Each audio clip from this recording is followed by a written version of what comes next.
मौलाना मोहम्मद नासिर की बयानात के लिए मौलाना मोहम्मद नासिर की ऑफिशियल चैनल को सब्सक्राइब करें। सूरतुन निसा आयत नंबर 174। अऊज़ु बिल्लाहि मिनश शैतानिर रजीम। बिस्मिल्लाहिर रहमानिर रहीम। या अय्युहन्नासु क़द जाअकुम बुरहानुम मिर रब्बिकुम व अंज़लना इलैकुम नूरन मुबीना फ़अम्मा الذين آمنوا بالله واعتصموا به فسيدخلهم في رحمة منه وفضل ويهديهم إليه صراطا مستقيما صدق الله العظيم। دین مخی آیت مبارکوں کی اللہ تبارک و تعالی اہل کتاب یہود و نصارا دوانو ذکر تفصیل سره فرمایل او داغوی د حضرت عیسی علی نبینا و علیه الصلاۃ والسلام په حواله سره باطل سوچ او باطل فکر او باطل عقیدی پاغي باندې رد فرمایل او د حضرت عیسی علیه الصلاۃ والسلام حقیقی او اصلی جکم مقام او مرتبه دا بحثیت د الله او پیغمبر داغي ذکر فرمایل او دا چې حضرت عیسی علیه السلام چری هم په دې خبره باندې شرم او عار نګنی چې هغه د الله یو بنده او د الله بندگی کوونکی او د الله یو مقرب بندي او نه فرشتي چې کوم مقرب فرشتي هغه په دې عار غني چې رم د الله بندگان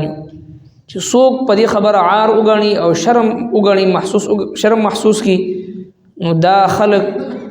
د الله جل شانه په حضور با دا بار جمع کیږي او بیا الله تبارک وتعالى فرمایل چې کوم خلکو عار محسوس کړه د الله په عبادت کې او تکبر وکړو نو هغه ته عذاب ورکړي شي دردناک عذاب نن چې کوم آیت مبارکه ده په دې وړاندې آیت کریمه کې بیا الله جل شانه ټول انسانانو ته خطاب فرمایي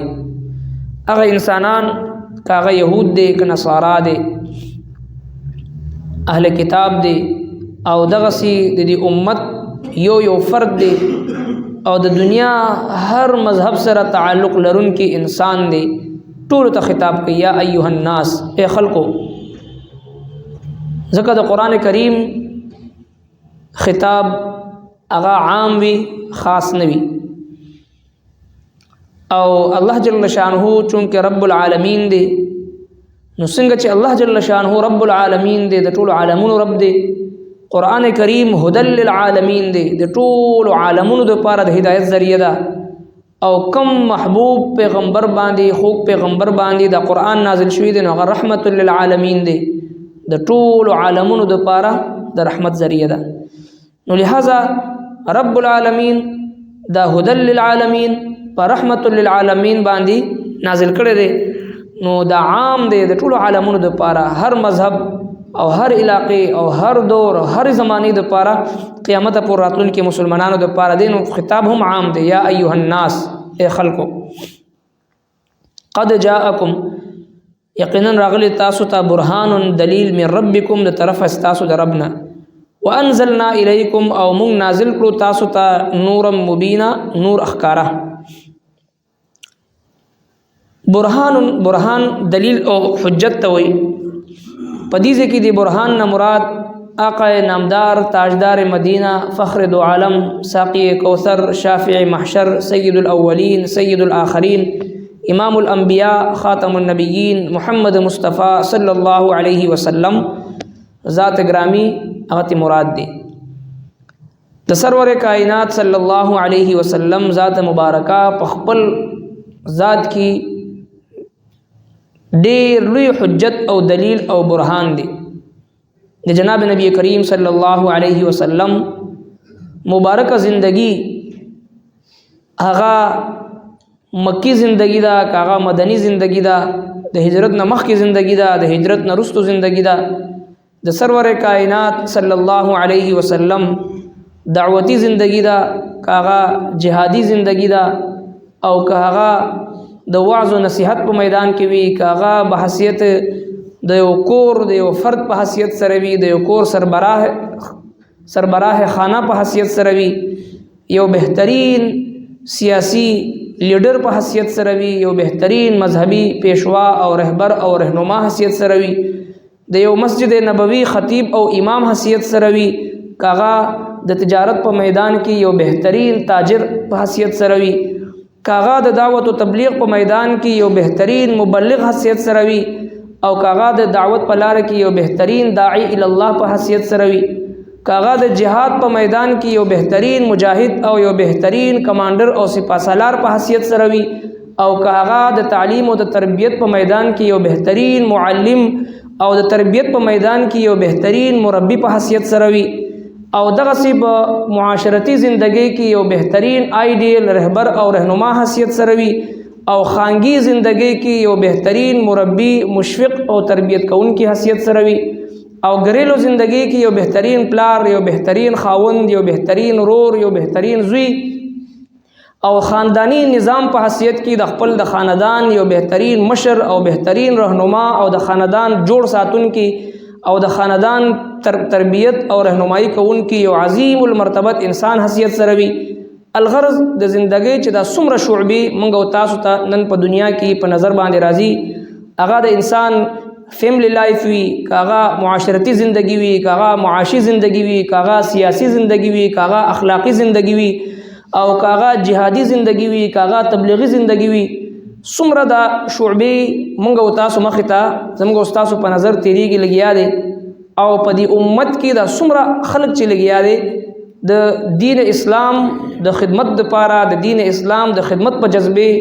او دین اسلام د خدمت په نوم باندې د څومره شعبې روانې وي کاغه د مساجد او مدارسو سلسله ده د خانقاه او د تصوف سلسله ده کاغه د اسلامی سیاست او د خلافت او د اقتدار سلسله ده کاغه اسلامی معاشي او معاشرتی نظام په حواله سره د جهاد وی کاغه تبلیغی او جهادي مراکز او دغه سلسله ده دا څومره شعبې کې کورونه مسلمانان لګیا د خدمتونه کوي د دې ټول شعبو موجد د دې جاری کون کې د دې ابتدا کون کې او د دې بنیاد کې خودن کې او پدی باندې عملی طور باندې عملی میدان ته راتلون کې او د دې سلسلو روح روان هغه سرور کائنات آقا دو جهان جناب محمد مصطفی صلی الله علیه وسلم ذات گرامی دی. ذکر الله رب کائنات فرمایت قد جاءکم برهان یقینا راغلی تاسو ته برهان. څنګه برهان دی؟ سلویخ کاله په مکه معظمه کې وخت لري په دې سلویختو کالو کې یو انسان شباب بچپن شباب ځواني خپل عروج ته ورسي او انسان چې دی هغه بډاوالي طرف ته روان شي. په دې سلویختو کالو کې لړکپن هم راځي په دې سلویختو کالو کې د شباب هغه عروج هم راځي په دې کې چې دی هر قسمه د انسان د ژوند اتار چړاو په دې کې راشي. خو د دې هر څه باوجود دا د سرور کائنات صلی الله علیه وسلم ذات مبارکه دی چې سلویخ کاله په یو قوم کې د ژوند کولو نه بعد سلویخ کاله په یو قوم کې د یو الکوانی ژوند د ځوانۍ د شباب ژوند یو تاجر حیثیت سره پکې ژوند کول یو دغه یو امانتدار په حیثیت سره هغه کې ژوند کول یو معاشرتی ژوند په هغه کې تیرول یو کاروباري زندگی په هغه کې تیرول او دغه یو خاندانی نظام کې داغوی په منځ کې دن نه پاتې کېدو نه بعد سلویخ کاله بعد سرور کائنات صلی الله علیه وسلم کوه صفا باندې ودرېږي او خپل قوم هغه مشران د قوم هغه معززین هغه ټول سرداران ټول راجمع کی او بیا ورته خطاب فرمایي چې ما په تاسو کې سلویخ کاله تیر او د دې سلویخ کاله ژوند کې دغه نه مخکې نبی علیه الصلاۃ والسلام ورته فرمایي چې تاسو ته زه خبر درکم چې د غنیم یو لوی لخر لګیا د پتاسو باندې عن قریب د دې غره شاته د حمله کوون کې د نو تاسو بس سوچ او فکر وي زما د خبرې په باره کې ټول ورته بیک زبان وای چې اے محمد صلی الله علیه وسلم چې ته کدا خبره مونږ ته راکې نو مونږ ستا په خبره باندې بالکل یقین کوو ځکه په دې سلويختو کالو کې تا مونږ ته چرته دروغ نه دی ویلي دا خبره به مستا یقیني وي وته فرمایي چې که دومره زما په خبره باندې تاسو یقین وي نو تاسو وایي قولوا لا اله الا الله محمد رسول الله تفلحون. تاسو لا اله الا الله وایي چې تاسو کامیاب شي. لہذا چې کله دا خبر اورید هغوی یو لمحه مخکې د هغوی جواب دا و چې محمد صلی الله علیه وسلم ما وجدناک الا صدقا، په دې څلوېښتو کالو کې سوای د صداقت نه مونږه بل هیڅ څیز هغه چې دی پتا کې نه دی لیدلی. لہذا که ته هره خبر وکړې هغه بس رښتینې وي. چې کله نبی علیه الصلاۃ والسلام د لا اله الا الله پیغام ورته مخې ته کېښودو نو مخې سره د لومبي خطاب د نبی علیه الصلاۃ والسلام نه د کاڼو ورېدل، د کاڼو باران، تنقیدونه او بدرد بد دعاګانې د مشرکینو طرف نه دا شروع شوي. نو لہذا د نبی کریم صلی الله علیه وسلم په خصوصیاتو کې، په صفاتو کې او د سرور کائنات صلی الله علیه وسلم د دعوت داغه مبارک اخلاق هغه په دنیا کې د عام کېدلو کې یو اهم او بنیادی صفت هغه د صداقت. دا داسې یو صداقت یو داسې صفت و چې دا مشرکینو منل، ورته وایي ما وجدناک الا صدقا، او نبی علیه الصلاۃ والسلام ته مخکې نه هغوی صادق او امین ویل. دا صداقت دا یو داسې بهترین صفت دی چې کله دا د یو معاشرې د هر فرد په زړه کې دا صفت پیدا شي او د کذب نه او د دروغګویۍ نه، دروغ بیانۍ نه ځان بچ وساتلی شي او په خپلو بچو کې د صداقت دا صفت چې دا پیدا کړی شي، دا دومره لویه مرتبه ده. الله رب کائنات فرمایي چې زما چې کوم منعم علیهم خلق دی، انعام یافته خلق دی، چا باندې زما رحمتونه وریږي، چا باندې زما نعمتونه ما کړی دی، چې کوم انعام یافته خلق دی، جنتی خلق دی، هغه خلقو کې الله رب العزت فرمایي چې اولئک الذین انعم الله علیهم من النبیین والصدیقین. اوله مرتبه باندې نبوت مرتبه ده د رب کائنات په نظر باندې، دویم نمبر باندې د صداقت مرتبه ده. لہذا په صادقینو کې صحابه کرام رضوان الله تعالی علیهم اجمعین، ټول صحابه کرام چې دی هغه صادقینو، او بیا ورپسې په دې امت کې چې کوم خلق رښتیا ویلو والی صادقین وي، الله جل شانه فرمایي چې من النبیین والصدیقین والشهداء والصالحین. دا صداقت او دا رښتیا ویل دومره اوچته مرتبه ده. زمونږ استاسو معاشره چې زوال طرف ته ځي په هغه اسبابو کې یو غټ سبب هغه دروغ دی. زمونږ په کاروبار کې، زمونږ په معاملاتو کې، زمونږ په عدالتونو کې او زمونږ په معاشرتي زندګۍ کې په هر ځای کې دروغ او دروغ یو داسې څیز دی. د الله محبوب پیغمبر نه سوال کېږي یا رسول الله مؤمن بزدل کېدی شي؟ فرمایي او کېدی شي، فطري کمزوري ده. یا رسول الله مؤمن بخیل کېدی شي؟ فرمایي او کېدی شي، ممکنه ده. یا رسول الله مؤمن دروغجن کېدی شي؟ فرمایي چې نه،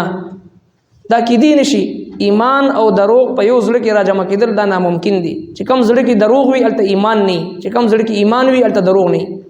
نبی علیه الصلاۃ والسلام مبارک فرمایي چې دروغ او ایمان په یو زړه کې نشي جمع کېدی. نو زموږ معاشرې اکثریت دا په دروغ باندې روان دي، او ټولو نه هوښیار سړی هغه چاته وایي چې هغه په دروغ باندې خپل کیس ګټي، په دروغ باندې چې دی هغه کاروبار کوي، په دروغ باندې خلکو له دوکه ورکوي، او